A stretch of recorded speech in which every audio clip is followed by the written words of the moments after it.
The Directive, your own training institute.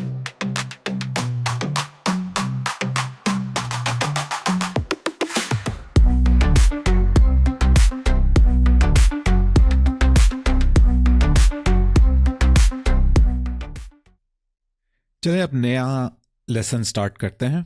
अब इस class के अंदर हमने जो चीज़ सीखनी है वो मिरर मॉडिफायर और सिमेट्राइज टूल है। तो आप यहाँ सीन पे देख सकते हैं कि मेरे पास 3 मॉडल हैं और ये दोनों साइडें इनकी इक्वल हैं।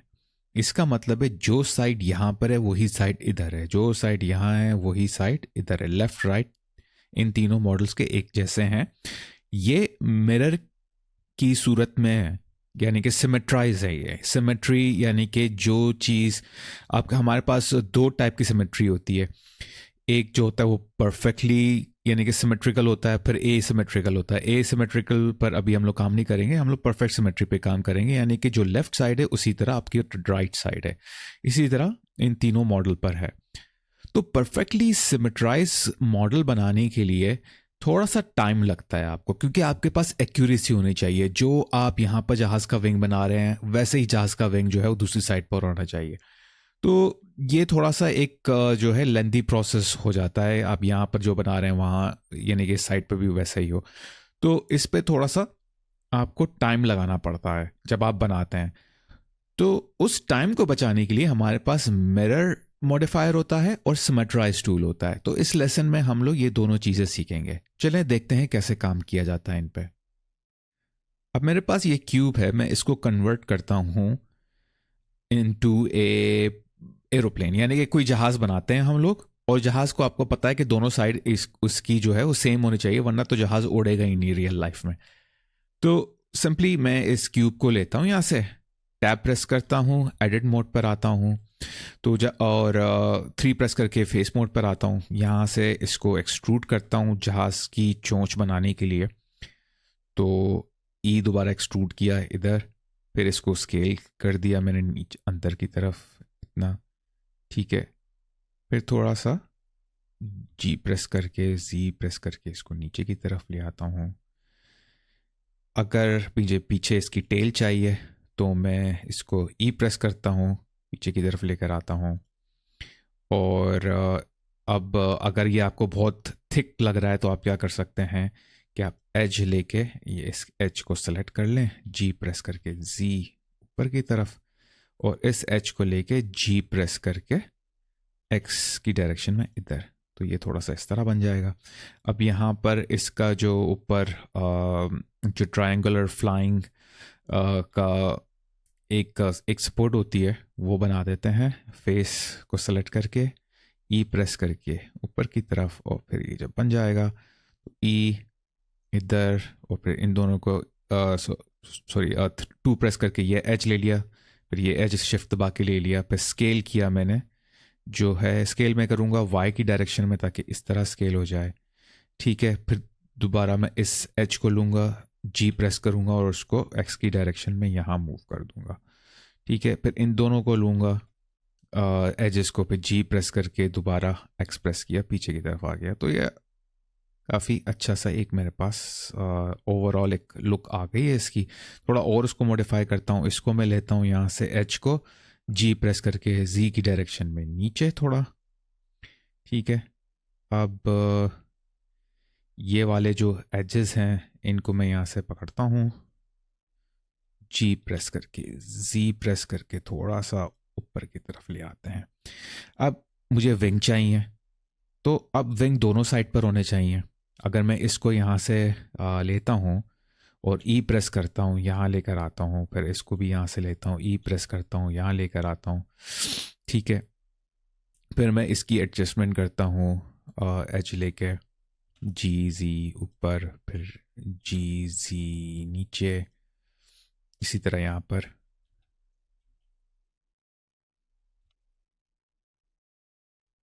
और फिर मैं इन 2 एजेस को यहाँ से लेता हूँ, इस वाले को इस वाले को, फिर एस और एक्स की डायरेक्शन में इसको छोटा कर देता हूँ। इसी तरह इन 2 को लेता हूँ, एस प्रेस करके एक्स की डायरेक्शन में छोटा कर देता हूँ और फिर इनको पीछे मूव भी करता हूँ, जी और एक्स की डायरेक्शन में पीछे, जी दोनों को लेके एक्स की डायरेक्शन में पीछे।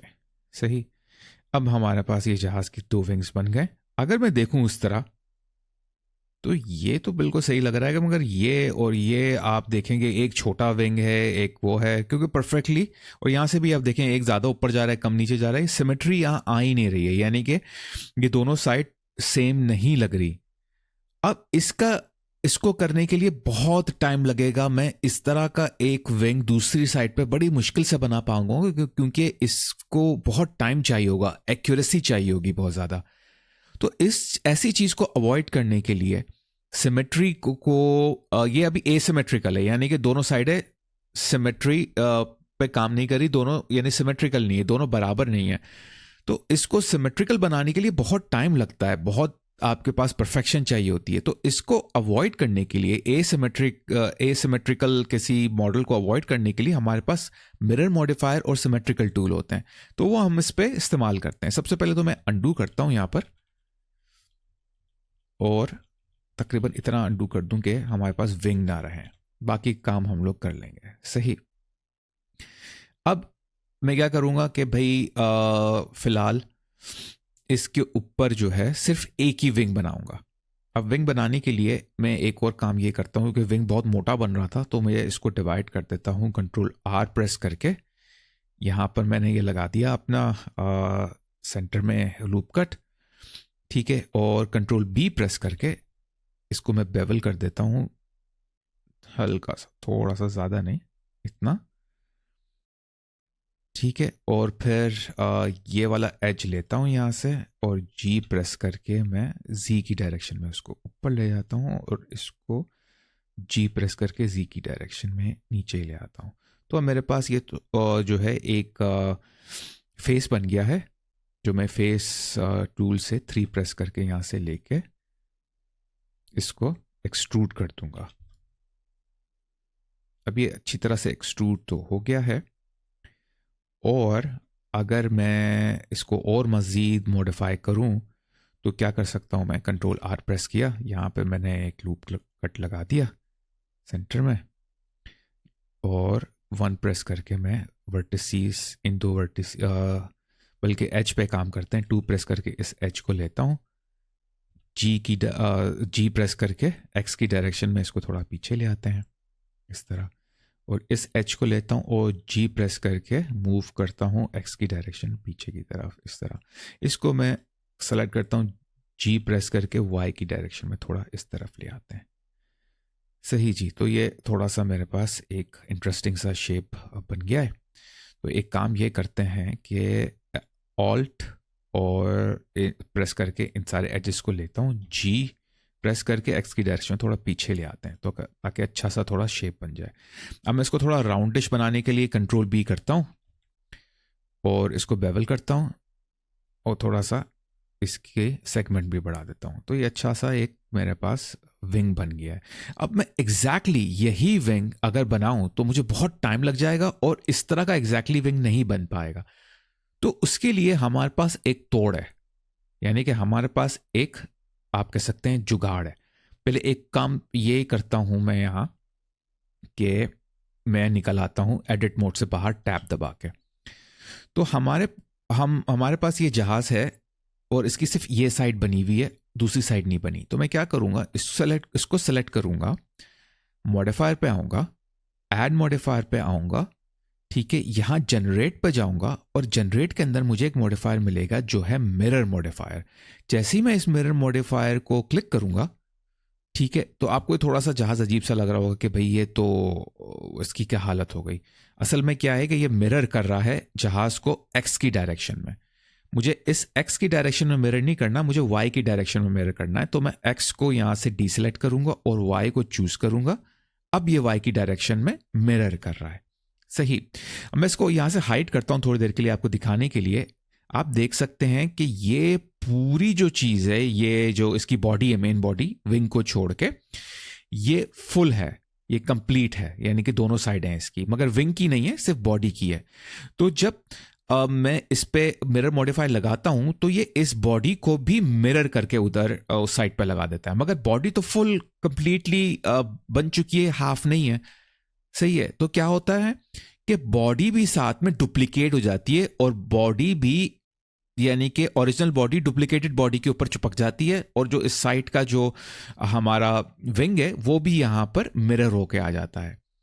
तो एक ये थोड़ा सा हमारे पास इश्यू आ जाता है कि ये चीज तो विंग तो सही है क्योंकि यहां पर एक विंग है, यहां एक विंग है, तो ये डुप्लीकेटेड नहीं है, मगर ये बॉडी जो है ये पूरी कंप्लीटली अब बन चुकी थी, तो ये बॉडी के ऊपर बॉडी लगा दी, यानी कि हमारे पास डबल बन गए। तो ये चीज जो है मिरर में आपको थोड़ा सा ध्यान में रखना होता है। मैं इस मिरर मॉडिफायर को ऐसे हटा देता हूं और इसका सोल्यूशन बताता हूं ये किस तरह आप इसको परफेक्टली मिरर मॉडिफायर को लगा सकते हैं। उसका एक आसान तरीका यह है कि ये जब बॉडी जो पूरी बन चुकी है, इस बॉडी को हमें हाफ करना होगा। उसका बहुत तरीका आसान है।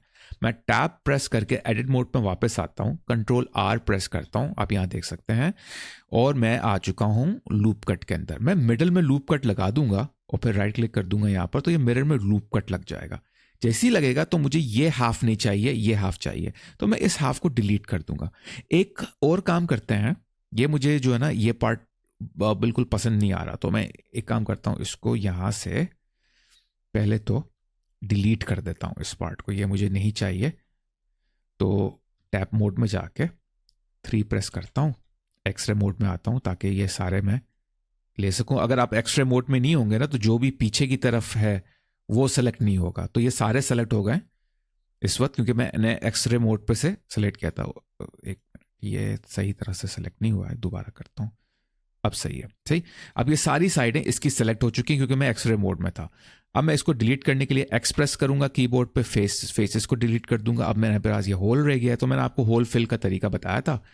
2 प्रेस करूंगा, ऑल्ट क्लिक करके सारे एजेस ले लूंगा और F प्रेस करके मैं इसको फिल कर दूंगा। अब सही है, ठीक। अब मैं कंट्रोल आर प्रेस करता हूं और बीच में मैं लूप कट लगा देता हूं, लेफ्ट क्लिक करके फिर राइट क्लिक करके। अब मुझे ये पूरा हाफ नहीं चाहिए, तो मैं सिंपल क्या करूंगा, इसको डिलीट कर दूंगा। फेसेस लूंगा 3, इसी तरह मैं एक्सरे मोड में जाऊंगा ताकि ये सारे एक साथ सेलेक्ट हो। अगर एक्सरे मोड में नहीं होगा और मैं इस तरह सेलेक्ट कर लूंगा तो क्या होगा कि कुछ रह जाएंगे और कुछ सेलेक्ट हो जाएंगे।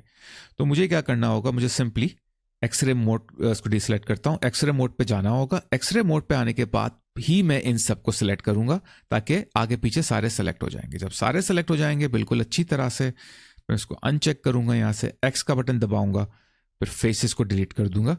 ये रह गए थोड़े से, इसको भी सेलेक्ट करता हूं, एक्स का बटन दबाता हूं, फेसेस को मैं यहां से डिलीट करता हूं। अब आप देख सकते हैं कि ये बिल्कुल हाफ है ये मॉडल, ठीक है। ये अब प्योरली हाफ है, एग्जैक्टली हाफ है। आप देख सकते हैं एक्स एक्सेस के ऊपर ये हाफ ही आ रहा है। अब मैं अगर टैब प्रेस करता हूं, वापस जाता हूं अपने इस मोड के ऊपर, अपने मिरर मॉडिफायर के ऊपर, अब इसको मैं वापस ऑन कर देता हूं यहां से, तो आप देख सकते हैं अब जो मेरे पास चीज आ रही है वो एग्जैक्टली जो है हाफ यहां का उसको कंप्लीट कर रहा है, हाफ यहां से।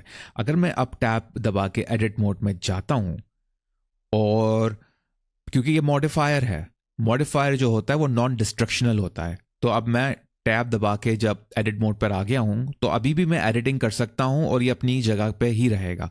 तो अगर मैं अब यहां आता हूं और कुछ चेंजेस करता हूं, फर्ज करें मैंने यहां पर आके वर्टिसेस लिए, ठीक है, और मैंने ये वर्टिसेस यहां से सेलेक्ट कर लिया है और फिर मैंने इनको ऊपर नीचे मूव किया, तो आप देख सकते हैं वो जो दूसरा हाफ है वो भी साथ मूव हो रहा है। अब आप अंदाजा लगा सकते हैं ये मेरा कितना टाइम बचाएगा कि मुझे सिर्फ एक ही हाफ पे काम करना होगा, दूसरे हाफ पे मुझे काम करना ही नहीं पड़ेगा। फर्ज करें मैं अगर एज लूप भी लगाता हूं, कंट्रोल आर प्रेस करता हूं, यहां पर मैं एज लूप लगाता हूं एक, ठीक है, और फिर राइट क्लिक कर देता हूं, तो दूसरी साइड पे भी एज लूप लगा देता है। वो यहां पर आपको नजर इसलिए नहीं आ रहा होगा क्योंकि वायर फ्रेम सिर्फ इसका ऑन हुआ होता है। अगर मैं यहां से ऑन करूं वायर फ्रेम का मोड, फिर आपको नजर आ जाएगा यहां से, ठीक है। तो आपको ये समझ में आ जाएगा कि ये वही काम कर रहा है जो यहां पर हो रहा है। वापस मैं इस मोड पर आता हूं, F3 प्रेस करता हूँ और अपना फेस लेके इस फेस को मैं थोड़ा एक्सट्रूड करता हूँ। आप देख सकते हैं वो भी एक्सट्रूड हो रहा है साइड में। अब मैं इसको यहाँ से अच्छी तरह से मूव करके बड़ा अच्छा से एक शेप दे सकता हूँ, थोड़ा फ्यूचरिस्टिक टाइप का इसको हम लोग बना सकते हैं। ठीक है, तो एस प्रेस करता हूँ स्केलिंग के लिए और एक्स की डायरेक्शन में इसको स्केल कर देते हैं। फिर दोबारा स्केल करता हूँ इस दफ़ा वाई की डायरेक्शन में और इसको पीछे की तरफ मैं मूव भी कर सकता हूँ। और अगर आप चाहें तो इसको शेप इस तरह भी दे सकते हैं। तो बड़ा अच्छा सा एक ये आपको शेप दे सकता है। और अगर मैं चाहूँ तो मैं एज लेके ये जो मिडल वाले हैं ना, इनको सेलेक्ट कर सकता हूँ और थोड़ा मैं ऊपर की तरफ इसको लेकर आऊँ अगर, तो यही आप देख सकते हैं किस तरह का शेप बना रहा है, ज़बरदस्त किस्म का। ठीक है, और अगर मैं वर्टिसीज से काम करना चाहूँ तो अंडू करता हूँ, वर्टिसीज से भी काम हो जाएगा आपका यही वाला। अगर मैं इसको सेलेक्ट करता हूँ, शिफ्ट दबा के इसको सेलेक्ट करता हूँ, ऊपर की तरफ लेकर आता हूँ, तो आप देख सकते हैं कि किस तरह ये कर रहा है। ये वाले जो हैं इनको भी अगर मैं सेलेक्ट करता हूँ और ऊपर की तरफ लेकर आता हूँ, तो आप देख सकते हैं किस तरह का ये शेप अच्छी तरह से बना रहा है। ठीक है, इसको अगर फर्ज करें मैंने नीचे किया, इस तरफ किया, तो ये काफ़ी अच्छा जो है मुझे एक रिजल्ट दे रहा है। और ये मेरी इसमें मर्जी है कि मैं किस तरह इसको मूव करूं, और ये बिल्कुल सिमेट्रिकल ऑर्डर में करेगा ये सारा काम।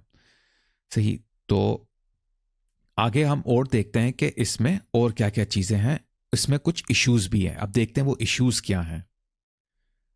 पहला इश्यू तो ये होता है कि अगर आप किसी वर्टिस को लेते हैं, जैसे मैंने ये 2 वर्टिसेस लिए थे, मैं उनको ऊपर नीचे मूव कर रहा था तो मेरे पास कोई इश्यू नहीं आ रहा था। ठीक है, अगर फर्ज करें मैं इसको ऊपर नीचे के बजाय लेफ्ट राइट मूव करता हूं, फर्ज करें मैं इसको राइट पे मूव करता हूं, जैसे ही मैं राइट पे मूव करता हूं आप देखेंगे कि ये तो इतना बड़ा गैप बना रहा है। सही, क्योंकि मिरर जो है वो इस पे काम कर रहा है। और मैं अगर इसको राइट पे मूव करूंगा तो यहां से भी राइट पे मूव होगा। जब ये दोनों चीजें अलग अलग डायरेक्शन में मूव होंगी, क्योंकि ये तो मिरर है ना, ये राइट पे मूव होगा तो ये लेफ्ट पे क्यों मूव होगा, ये भी तो राइट पे मूव होगा। ठीक है, क्योंकि ये मिरर्ड है तो ये लग तो ऐसा रहा है कि ये लेफ्ट पे मूव हो रहा है, मगर इन रियलिटी ये राइट पे ही मूव हो रहा है क्योंकि ये मिरर है। सही, तो मैं जितना राइट पे यहां मूव करूंगा ये उतना वहां लेफ्ट पे मूव हो रहा है, मगर वो लेफ्ट जो है इसका तो मिरर राइट है ना, तो ये हमारे पास एक इश्यू आ जाएगा कि गैप आ जाएगा बीच में। अब इस गैप को कैसे हम लोग अवॉइड करेंगे? इस गैप को अवॉइड करने के लिए हमारे पास एक ऑप्शन यहां पर होती है, वो कहलाती है क्लिपिंग। अगर ये मैं क्लिपिंग ऑन कर देता हूं, ठीक है, अब क्या है कि मैं तो मूव कर चुका हूं, इसको मूव करने से पहले ऑन करना पड़ता है।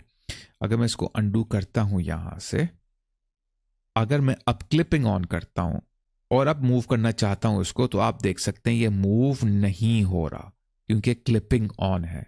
सही, अब मैं इसको थोड़ा सा यहां से अंडू करता हूं और आपको एक और चीज दिखाता हूं, इसको हटा के। पहले तो मैंने आपको दिखाया था कि गैप इस तरह बन रहा है, तो ये एक गैप का इश्यू होता है कि बीच में जो है आपके जो 3D मॉडल है उसमें ये गैप आ जाता है वर्टिसीज को मूव करने के थ्रू, तो ये गैप वाला इशू हो गया। दूसरा इशू क्या होता है कि आप इसको अंदर की तरफ मूव कर रहे हैं अगर, तो ये ओवरलैप हो जाएगा, ये इस तरह ओवरलैप हो जाएगा, क्योंकि अगर आप उसको यहां से लेफ्ट की तरफ मूव करेंगे तो ये जो है ये भी लेफ्ट की तरफ मूव हो रहा होगा मगर मिरर डायरेक्शन में, यानी कि ये राइट की तरफ आपको लगेगा कि मूव हो रहा है क्योंकि मिरर्ड है। तो इस तरह ये मूव हो रहा है अंदर की तरफ। अब ये भी एक इश्यू है। अब मैं अगर क्लिपिंग को ऑन करूं तो क्लिपिंग इसको इंप्रूव नहीं करेगा, तो क्लिपिंग आपको पहले से ऑन रखनी होगी ताकि ये इशू ना आए। तो मैं इसको अंडू करूंगा, जब ये अपनी नॉर्मल स्टेट पे आ जाएगा, अब मैं अगर इसको क्लिपिंग करूंगा तो ये अंदर की तरफ भी नहीं मूव होगा, बाहर की तरफ भी नहीं मूव होगा। ठीक है, तो ये आपको इसका एक ध्यान रखना पड़ेगा कि ये जो है क्लिपिंग आप ऑन कर दें ताकि आपको इस तरह का इश्यू कोई पेश ना आए। सही, अब थोड़ी देर के लिए मैं क्लिपिंग को ऑफ कर देता हूं यहां पर, आपको एक और चीज दिखाने के लिए। कभी कभार क्या होता है, आपने ये अगर फर्ज करें इस तरफ मूव कर दिया, ये आपने थोड़ा अंदर की तरफ मूव कर दिया, ये थोड़ा बाहर की तरफ मूव हो गया, ये भी थोड़ा बाहर की तरफ ज़्यादा मूव कर देते हैं। चले ठीक है, तो आपके पास ये एक तरह से अनइवननेस आ गई आपके वर्टिसीज में, क्योंकि ये स्ट्रेट नहीं है। नीचे से भी कुछ ऐसा हम लोग कर देते हैं कि अनइवन ना रहे, यानी सॉरी ये अनइवन रहे।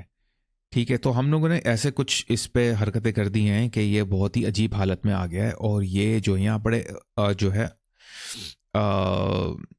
अनइवन गैप्स आ गए। अब ये मेरे पास तो एक इशू आ गया। ये उस सूरत में आपके पास आ सकता है कि अगर आपका जो ये हाफ है ना, ये हाफ परफेक्टली यहाँ से स्ट्रेट ना हो। ये कभी कभार होता है, उसको अवॉइड करने का भी मैं आपको अभी इसके बाद एक तरीका बताऊंगा कि ये पूरी लाइन स्ट्रेट कैसी होनी चाहिए। ठीक है, एक काम ये करते हैं, मैं टैप प्रेस करता हूँ और शिफ्ट टी करके इसका एक डुप्लीकेट बना के यहाँ रख देता हूँ, और यहाँ से इसका मैं मॉडिफायर हटा देता हूँ ताकि मैं आपको बता सकूँ कि स्ट्रेट लाइन कैसे बनती है। ठीक है, तो वापस इस पे आ जाते हैं। अच्छा, अब ये मेरे पास तो इशू आ गया, अनइवन गैप्स आ गए। अब मैंने कहा कि यार अब मैं इसको कैसे सही करूँ, क्या है, क्या चक्कर है। तो हमारे पास एक ऑप्शन यहाँ पर दी गई है नीचे, मर्ज की।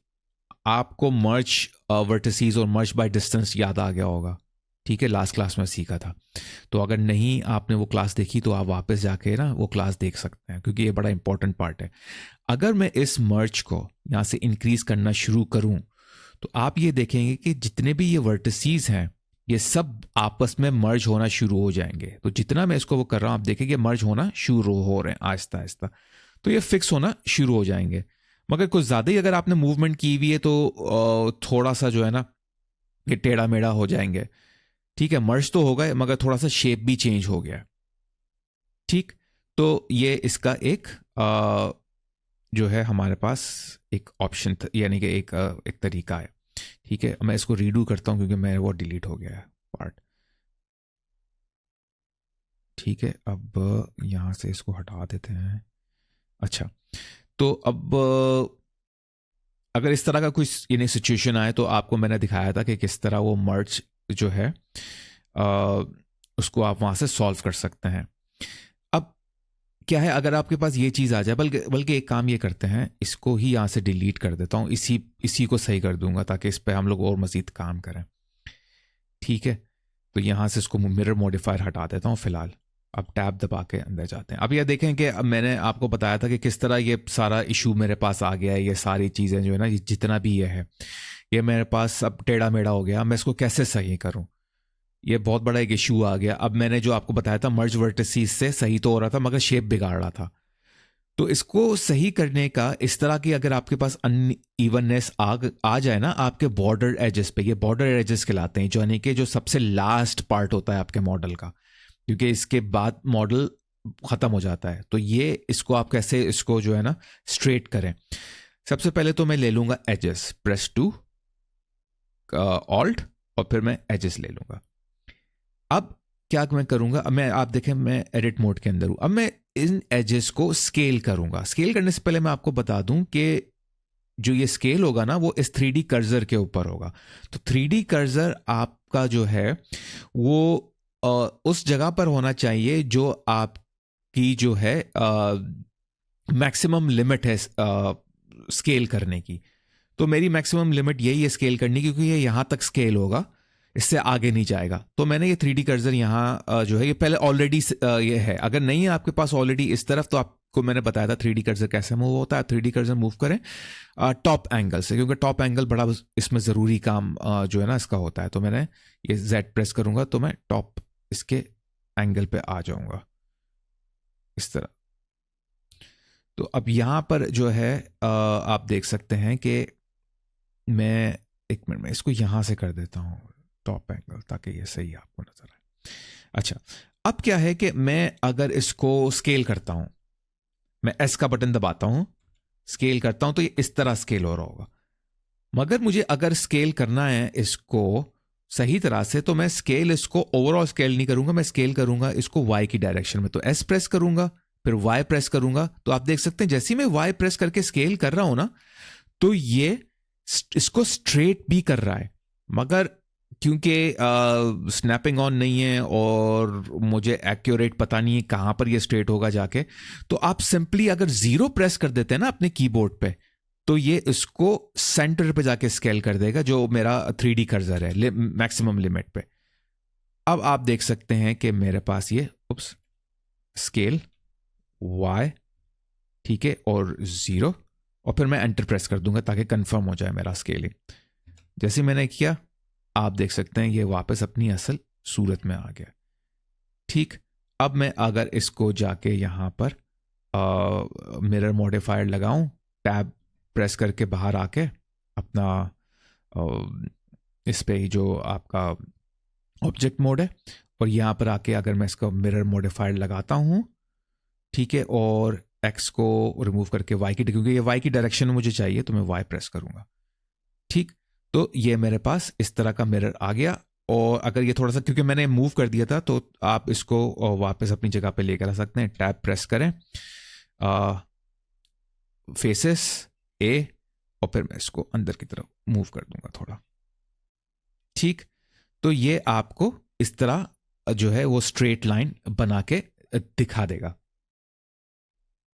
अब दूसरा हमारे पास जो इशू यहां पर आता है वो होता है स्केलिंग इशू। अब स्केलिंग इशू क्या होता है?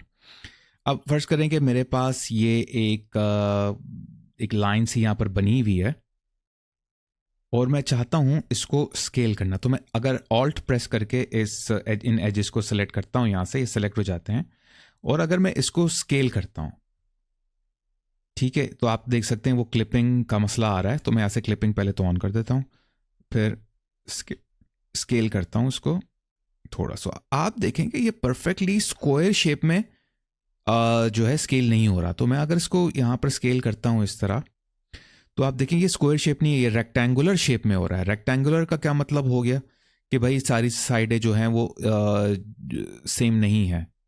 तो ये थोड़ा सा इस तरह का वो जो है मेरे पास स्केल हो रहा है। तो इसको अगर आपको स्केल करना है स्क्वायर शेप में, तो आपको ओवरऑल इस तरह स्केल नहीं करना होगा जिस तरह मैं कर रहा था। आपको स्केल किस तरह करना होगा? फर्स्ट करें मुझे इतना, मैंने यहां से स्केल कर दिया। अब जब यहां से ये स्केल हो जाएगा तो फिर मुझे इसको इस एज को यहां से मैनुअली डीसेलेक्ट करना होगा, और इसको भी मैनुअली डीसेलेक्ट करना होगा, और फिर मुझे इसको यहां इस तरह मूव करना होगा। जब मैं मूव करूंगा तो आप देख सकते हैं अब ये तकरीबन स्क्वायर शेप में आ गया। तो ये थोड़ा सा इसका एक इशू आता है ये करने का। ठीक, तो मैंने ये कुछ ज़्यादा ही यहाँ से कर दिया, तो मैं इतना ज़्यादा नहीं करना चाह रहा, और इसको भी यहाँ से मैं नीचे कर देता हूँ। मुझे इस तरह का कुछ रिजल्ट चाहिए। ठीक है, फर्ज करें। अब एक और मेरे पास एक इशू यहाँ पर है, और वो इशू आता है इनसेट के ऊपर।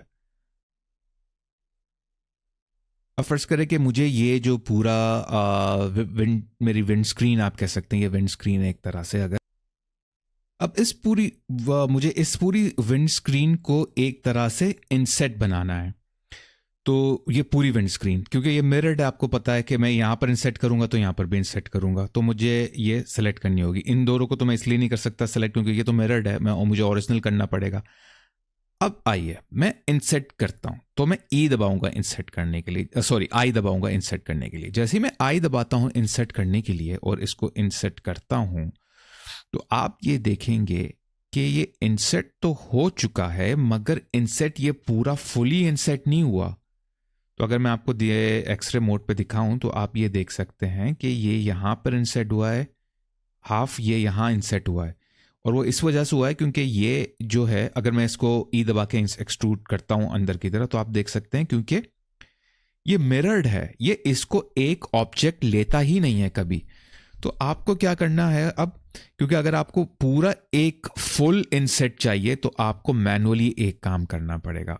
उसका क्या तरीका है? थोड़ा सा लंबा प्रोसेस है, मगर हमारे पास वही एक ऑप्शन है, उसके अलावा हम लोग कर नहीं सकते। थोड़ा सा लंबा है मगर बहुत आसान प्रोसेस है। तो मैं इसको अंडू करता हूं, मैं यहां से एज लेता हूं, ठीक है, और ये मिडल एज मैंने ले लिया। अब इस मिडल एज को मैं अगर यहां पर फर्स्ट करें, पहले तो इंसर्ट कर देते हैं वापस, तो इन दो को लेता हूं मैं, इंसर्ट का आई प्रेस करता हूं, इंसर्ट कर देते हैं थोड़ा सा, इतना तकरीबन काफ़ी है।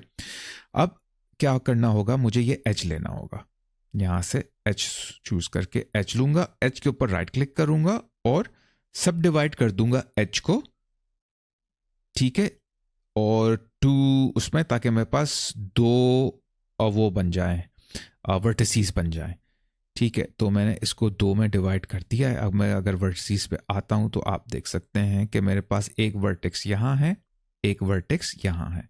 अब मैं इनको स्लाइड करके ना इन वर्टिसीज के करीब ले आऊंगा। पहले तो इसको डीसेलेक्ट करते हैं, इस वर्टेक्स को लेता हूं, जी को 2 दफा दबाते हैं, जी जी, ताकि स्लाइड हो। मैं इसको इस वर्टेक्स के करीब ले आता हूं, फिर इसी तरह इसको लेता हूं, जी जी, और इसको इस वर्टेक्स के करीब ले आता हूं। अब क्या करना होगा, हमें इस वर्टेक्स को इस वर्टेक्स से मर्ज करना होगा। मैंने आपको बताया था कि हमारे पास स्नैपिंग होती है और हमारे पास ऑटो मर्ज होता है। तो लास्ट क्लास में जो मैंने आपको सिखाया था ना, वो हम लोग ट्रिक यहाँ इस्तेमाल कर सकते हैं। तो मैं इस वर्टेक्स को यहाँ से लेता हूँ, क्योंकि इसको हमें यहाँ मर्ज करना होगा, और यहाँ जाके मैं स्नैपिंग ऑन करता हूँ, इधर जाता हूँ, इधर मैं ले लेता हूँ वर्टेक्स, ताकि इस पर स्नैप हो। यहाँ से मैं ऑटो मर्ज ऑन कर देता हूँ। अब जैसे ही मैं इसको जी प्रेस करता हूँ मूव करने के लिए, तो ये इस पर स्नैप होगा, और स्नैप होने के साथ ही ऑटो मर्ज हो जाएगा। ये ऑटो मर्ज हो गया यहाँ। इसी तरह मैं इस वाले को लेता हूँ, जी प्रेस करता हूँ मूव करने के लिए, जैसे ही मूव करता हूँ और ये यहाँ पर जैसे ही पहुँचेगा तो यहाँ ऑटो मर्ज हो जाएगा। अब मैं अगर वर्टेक्स लूँ और यहाँ इसको मैं सेलेक्ट करूँ, तो ये वर्टेक्स, ये जो इनसेट है अब सही होगा। पहले क्यों नहीं हो रहा था? क्योंकि हमारे पास यहाँ एक और एज एक्स्ट्रा आ रहा था, उसको हमने मर्ज करके हटा दिया है। अब मैं अगर आई दबाता हूँ, अब मैं अगर इसको एक्सट्रूड करता हूँ, कि इनसेट तो पहले से ऑलरेडी कर चुके हैं। अब मैं अगर इसको एक्सट्रूड करता हूँ नीचे की तरफ, तो आप देख सकते हैं कि पूरा ये इस तरह एक्सट्रूड हो रहा है, जैसे कि ये पूरा हमारे पास विंडशील्ड है, ठीक। तो ये इसका एक तरीका है, थोड़ी सी ट्रिक है, थोड़ी सी लंबा प्रोसेस है, मगर आसान है, कोई इतना मुश्किल नहीं है। और हमारे पास ये पूरा एक कंप्लीट विंडशील्ड बन गई। पहले 2-2 बन रही थी, मगर अब ये कंप्लीट बन चुकी है हमारे पास विंडशील्ड। तो उम्मीद है आपको ये मिरर टूल, मिरर मॉडिफायर जो है, ये समझ में आ गया होगा। अब दूसरा जो हमारे पास टूल है ना, वो होता है सिमेट्राइज टूल। तो वो कैसे इस्तेमाल किया जाता है? ये तो मिरर मॉडिफायर था, अब सिमेट्राइज टूल देखते हैं। मगर आपको जहन में रखना है कि मिरर मॉडिफायर जो है ये तो नॉन डिस्ट्रक्टिव था, मगर अब जो हम लोग सिमेट्राइज टूल सीख रहे हैं ना, ये नॉन डिस्ट्रक्टिव नहीं है, ये डिस्ट्रक्टिव है। आपको इस तरह इसको एडजस्ट करने का मौका नहीं मिलेगा जैसे कि इस पे हमें मिल रहा है, क्योंकि यहाँ से हमें इसकी कोई भी सेटिंग कर सकता हूँ। उसकी सेटिंग एक ही दफ़ा होगी, फिर बाद में नहीं कर पाएंगे आप।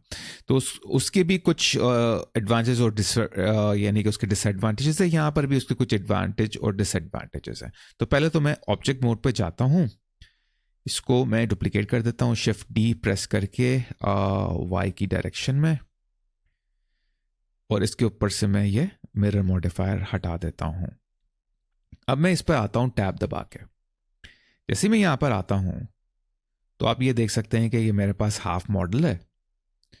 मैं अगर मैश की ऑप्शन पे जाता हूँ, यहाँ पर मैश की ऑप्शन पे जाने के बाद मेरे पास एक टूल है यहाँ पर सिमेट्राइज, ठीक है। अगर मैं इसको क्लिक करता हूँ तो ये बोलेगा कि डायरेक्शन कौन सी आपको चाहिए। फिलहाल अभी तो मैंने इसको सेलेक्ट ही नहीं किया था, तो मैं पहले तो इसको सेलेक्ट कर लेता हूँ ए प्रेस करके, ताकि सब पूरा सेलेक्ट हो जाए ये।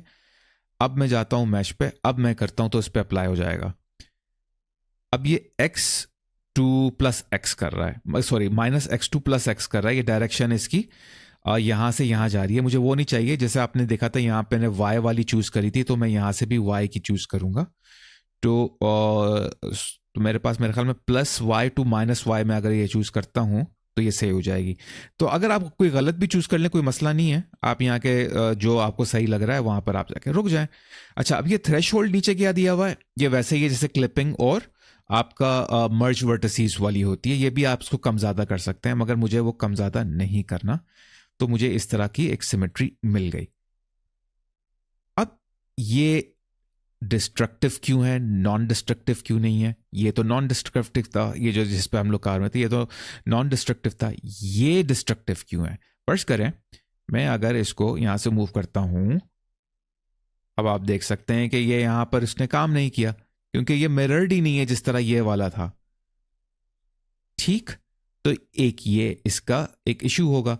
तो मुझे क्या करना होगा, अगर मुझे कोई चीज़ यहाँ पर मॉडल करनी है, फर्स्ट करें मैं यहाँ इसको एक्सट्रूड करता हूँ ऊपर की तरफ, ठीक है, और फिर मैं यहाँ से इसको इधर से एक्सट्रूड करता हूँ, यहाँ से इस तरह कर दिया मैंने, फिर इसको लिया मैंने यहाँ से एक्सट्रूड कर दिया, ई प्रेस करके इस तरफ, ठीक है, स्नैपिंग ऑन हुई, सॉरी। तो इस ठीक है, तो मैंने यहाँ इसको मूव कर दिया। अब मेरे पास ये बन गया है, ये एक इस तरह का एक मॉडल बन गया है मेरे पास, ठीक है, और यहाँ नहीं है मेरे पास। तो अब मुझे क्या करना होगा, मुझे सिंपली इस सबको ए प्रेस करूँगा, ठीक है, और वापस मैश पे जाऊँगा और फिर दोबारा इसको सिमेट्राइज कर दूंगा। सारी ऑप्शंस वही हैं जो पहले थी, तो मुझे यहाँ चेंज करने की ज़रूरत नहीं है। तो मुझे बार बार ये करना पड़ेगा, ठीक है। अब इधर भी जैसे कि अब मुझे यहाँ पर कुछ वो बनाना है अपना, इंसर्ट करना है इधर, ठीक है, तो मैं इसको इस तरह इंसर्ट करूँगा। फर्स्ट करें मैंने ये इंसर्ट करके इसको स्केल कर दिया वाई की डायरेक्शन में, और थोड़ा सा एक्सट्रूड बाहर की तरफ कर दिया है यूं करके, इसको थोड़ा ना वो बनाने के लिए कि जब हमारे पास वो जो फायर पिट्स जो जो वो होता है ना, एग्जॉस्ट जो होते हैं पीछे फायर के लिए, उस तरह का मैंने अगर कुछ लुक दे रहा हूँ तो उसके लिए मैं इसको कर सकता हूँ, ठीक है। अब ये मैंने जैसे यहाँ बना दिया। अब मुझे क्या करना होगा, मुझे वापस आके इस पर पूरा ए प्रेस करूँगा, सेलेक्ट करूँगा, वापस इस पर आया और फिर मैंने इस पर सिमेट्री लगा दी, सिमेट्राइज कर दिया। अब आप देख सकते हैं कि पूरा ये सिमेट्राइज हो गया है। तो मुझे बार बार ये करना पड़ेगा, और इसके प्रॉज और कॉन्स होते हैं, इसके भी प्रॉज एंड कॉन्स हैं। इसका एक तरीका ये है, अगर आपको याद हो कि जैसे कि मुझे ये इंसेट कर रहा था तो मैं इंसेट हुआ नहीं था, तो मैंने ये ट्रिक इस्तेमाल करी थी कि दो मैंने एजेस के बीच में इनको मर्ज कर दिया था, ठीक है। वो चीज़ यहाँ पर नहीं होगी। फर्स्ट करें मुझे यहाँ पर इसको ऊपर पूरा अब मैं इंसेट कर सकता हूँ आराम से, क्योंकि ये पूरा फुल एक मॉडल बन चुका है। ये हाफ हाफ नहीं है, ये तो हाफ हाफ था ना, मगर ये पूरा एक मॉडल बन जाता है, ठीक है। अब मैं इसको भी यहाँ से सेलेक्ट कर सकता हूँ, मगर अगर मैं यहाँ पर आता हूँ, अगर आप देखें इसके ऊपर, तो मैं इनको सेलेक्ट नहीं कर सकता, क्योंकि ये जो है ये क्या है, ये उसका मिरर्ड ऑब्जेक्ट है। अगर मैं इंसेट करता हूं तो आप देखें इंसेट के साथ मेरे साथ वही इशू आ रहा है कि यहां पर ये बॉर्डर बना रहा है, तो मुझे फिर दोबारा से उसको मर्जिंग वगैरह जैसे मैंने यहां की थी वैसे ही करनी पड़ेगी, ठीक है। अब ये चीज जो है वो यहां मेरे साथ नहीं होगी। वो इसलिए नहीं होगी क्योंकि ये डिस्ट्रक्टिव है। ये मिरर मॉडिफायर जो होता है उसको ये अप्लाई कर देता है, और फिर उसके बाद ये एक डिस्ट्रक्टिव सा एक लुक आ जाता है जो मैं उसको चेंज नहीं कर पाता, ठीक है। मुझे बार बार सिमेट्राइज करना होता है, मगर इसके भी कुछ फायदे हैं, इसके भी कुछ नुकसान है, इस तरह इसके भी कुछ। तो आप दोनों में से जो आपको सूटेबल लग रहा है आप वो इसको यूज कर सकते हैं। अब मैं जैसे इसको इंसेट करूंगा तो पूरा एक साथ ही इंसेट हो जाएगा, ठीक है। एक्सट्रूड में कर रहा हूं, आप देख सकते हैं किस तरह ये एक्सट्रूड हो रहा है। तो ये इसका थोड़ा सा ये एक फायदा होता है। तो मैं कभी कभार ये यूज करता हूं, कभी कभार मैं वो यूज करता हूं, तो जो मुझे सूटेबल होता है मैं वो यूज कर रहा होता हूं। तो इसमें थोड़ा सा ये है कि अगर आप प्रैक्टिस करते रहेंगे तो फिर आपको बार बार जो है आपको प्रैक्टिस हो जाएगी कि भाई आपने ए प्रेस किया यहाँ पर जब आपका सारा काम हो गया, और फिर आपने आकर मैश आके इसको सिमेट्राइज कर दिया। सर आपको तो यही करना पड़ेगा ना आपको, तो और तो कुछ नहीं करना पड़ेगा। तो फिर इस तरह ये आप इसको अवॉइड कर सकते हैं कोई भी काम करने के लिए, ठीक। और उसके अलावा जैसे मैंने आपको बताया था यहाँ पर कि मैं जब ये इसको स्केल कर रहा था यहाँ से, ठीक है, एक लूप कट लगा देते हैं ताकि मैं आपको और फिर से समझा दूं। अगर मैंने यहाँ से ये इस लूप कट को लिया और मैंने स्केल किया, तो आप देख सकते हैं स्केलिंग जो है वो यूनिफॉर्म स्केलिंग नहीं हो रही है, रेक्टेंगुलर शेप में स्केलिंग हो रही है। तो अगर मैं यही स्केलिंग यहाँ करना चाहूँ, ठीक है, लूप कट लगा देता हूँ यहाँ पर भी, तो क्योंकि ये तो पूरा है ना मॉडल, ये हाफ हाफ नहीं है। अगर मैं इसको स्केल करता हूं तो आप देखेंगे स्क्वायर शेप में स्केलिंग हो रही है, ये रेक्टेंगुलर शेप में नहीं हो रही। तो ये एक और इसका एक फायदा है कि आपको इस तरह का एक यहाँ पर ऑप्शन मिल जाता है। तो जैसे ही आपका ये मॉडल कोई भी रेडी हो जाए, आप उसको सेलेक्ट करें, सिंपली ऐड मॉडिफायर पे आएँ, ठीक है, जनरेट पे आके यहाँ पर आपको सब डिवीजन वो लगा दें, ठीक है। तो जितने आपके एजेस हार्ड होंगे, जैसे मैंने आपको लास्ट क्लास में बताया था ना, तो उतना ये हार्ड सरफेस लगेगा। वरना क्या है कि यहाँ से तो ये देखें आप, थोड़ा सा सही लग रहा है, इधर से मेरे पास हार्ड एजेस नहीं है, बेवल नहीं है एजेस के ऊपर, ये थोड़ा ऑर्गेनिक लग रहा है, यानी कि ये थोड़ा ह्यूमन टाइप या एनिमल टाइप का लग रहा है, ठीक है। तो जितने आप एजेस को हार्ड रखेंगे, वो हम आगे जाके और एडवांस में सीखेंगे, जितना आप हार्ड रखेंगे उतना ज़्यादा ये आपका जो हार्ड सरफेस लगेगा, क्योंकि ये एरोप्लेन है, जहाज़ ही हार्ड सरफेस है, ये ऑर्गेनिक नहीं है। आप इस पर शेड स्मूथ या ऑटो स्मूथ भी लगा सकते हैं बाद में, ठीक है। इस तरह इसको भी कर सकते हैं। आपने इसको लिया क्योंकि इस पर ऑलरेडी लगा हुआ है, तो एक स्टैक लग जाएगा सब डिवीजन सरफेस का। इसको भी आप जितना बढ़ाना चाहें बढ़ा लें, इस पर भी आप शेड स्मूथ या ऑटो स्मूथ लगा दें, तो ये आपके पास इस तरह का पूरा एक मॉडल बन के आ जाएंगे, ठीक। तो उम्मीद है आपको ये मिरर मॉडिफायर और सिमेट्राइज टूल समझ में आ गया होगा। इसका बेहद इस्तेमाल होता है उन ऑब्जेक्ट्स के ऊपर जिनकी दोनों साइड्स इक्वल होती हैं। जिनकी दोनों साइड्स इक्वल नहीं होती उन पे ये इतना काम नहीं आता। कभी कभार क्या होता है कि आप की जो दोनों साइड हैं उनमें से कुछ पार्ट सेम है, कुछ पार्ट नहीं है, तो जहां तक वो पार्ट सेम है आप वहां तक मॉडल करें या लगा के, फिर उसके बाद ये आप मिरर टूल जो है अप्लाई कर दें। जब वो अप्लाई हो जाएगा उसके बाद आप फ्री हैंड जो भी आपको मॉडल करना है आप करते रहें। तो आपको उम्मीद है मुझे उम्मीद है आपको ये समझ में आ गया होगा, सिमेट्राइज टूल और ये मिरर टूल।